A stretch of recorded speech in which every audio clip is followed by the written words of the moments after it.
I think also something to speak on is partnerships.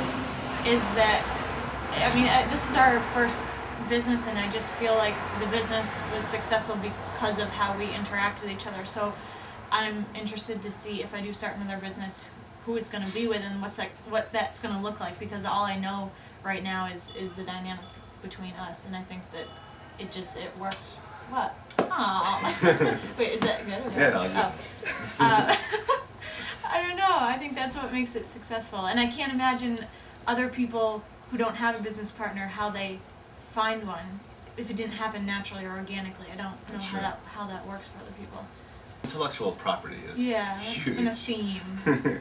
Especially because it's t-shirts, intellectual property. So everything from using Syracuse trademarks and copyright to using American Apparel. We got cease and desist by American Apparel. Yeah, them too. I mean, like, we just didn't know what we couldn't do and can't do. So we had to learn sort of trial by error, which is probably not a good way to learn.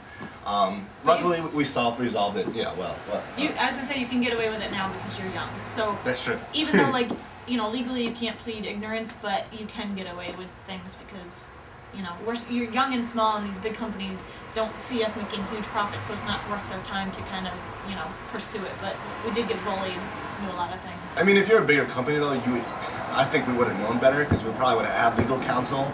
I mean, using the word Syracuse on a T-shirt, I was like, oh, it's just the name of a city. Like, that can't be trademarked. Should've been so obvious. But no, like Syracuse, they trademarked the word Syracuse, and you and the word orange. Yeah.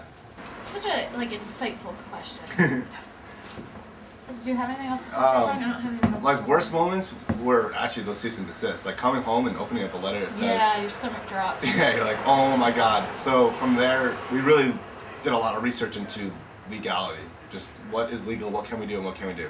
Best moment was, I think, selling all those Bayheim t-shirts and saying, like, finally putting a lot of work into something paying off, and like seeing some kind of revenue come in, and seeing so much support from the community. Like, not just the students, but like the local community, they were all about the t-shirts. Yeah. So that was awesome. Yeah. But I think for me, one of the hardest things is you have, a couple relationship where it's totally different than business relationship, because in business you're putting a monetary value on the other person's skills. Yeah.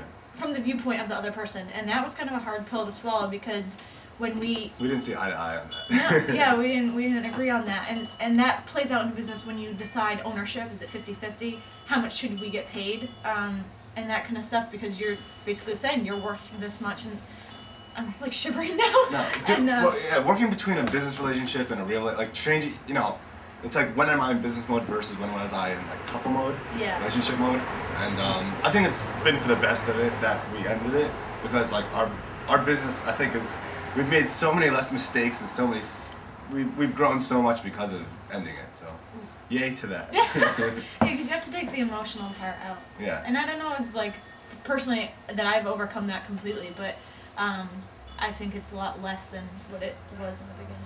Yeah. Tori is extremely analytical, and like, she's frugal in a good way. She doesn't want to spend a dime unless she knows what we're doing is right. Where I'm go. She's like helps stop and like analyzes the situation, and she's always making sure that we're making the right steps.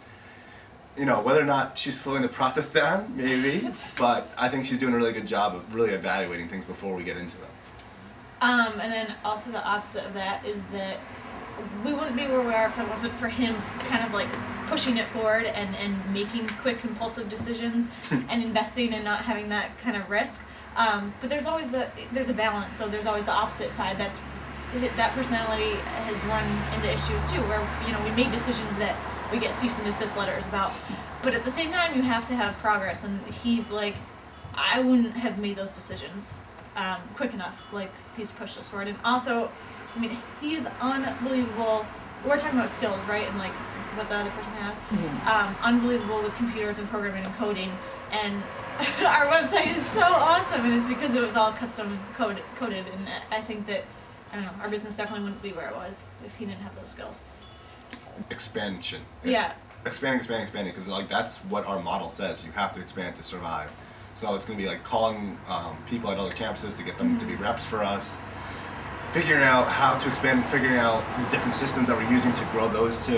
True. Yeah. It's just all about expansion. I think what we want to do is kind of expedite the process to figure out is this feasible to make it as big as we think it is, and then hit that point where we make the decision. Yes, it is. Keep going, or no, it's not. What's next for us?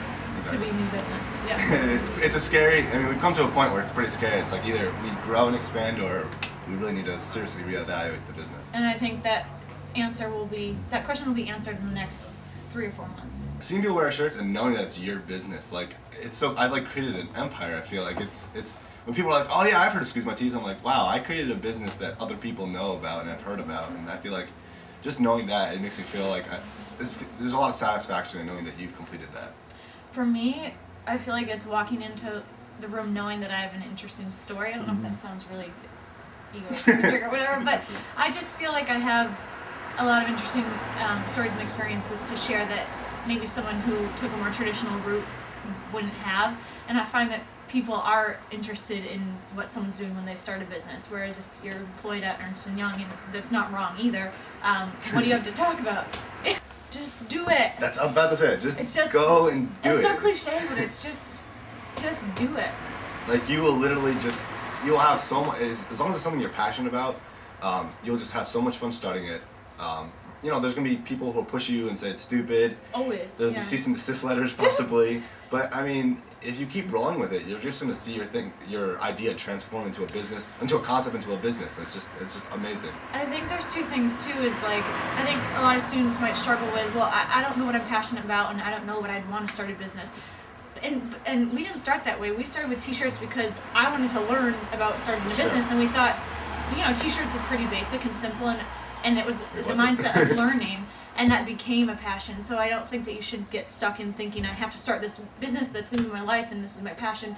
If you start with the mentality of learning, then you're going to come up with something good. Yeah. And don't feel the need to write a business plan. Just just do it. Start doing your business, and you will develop a business plan. Yeah.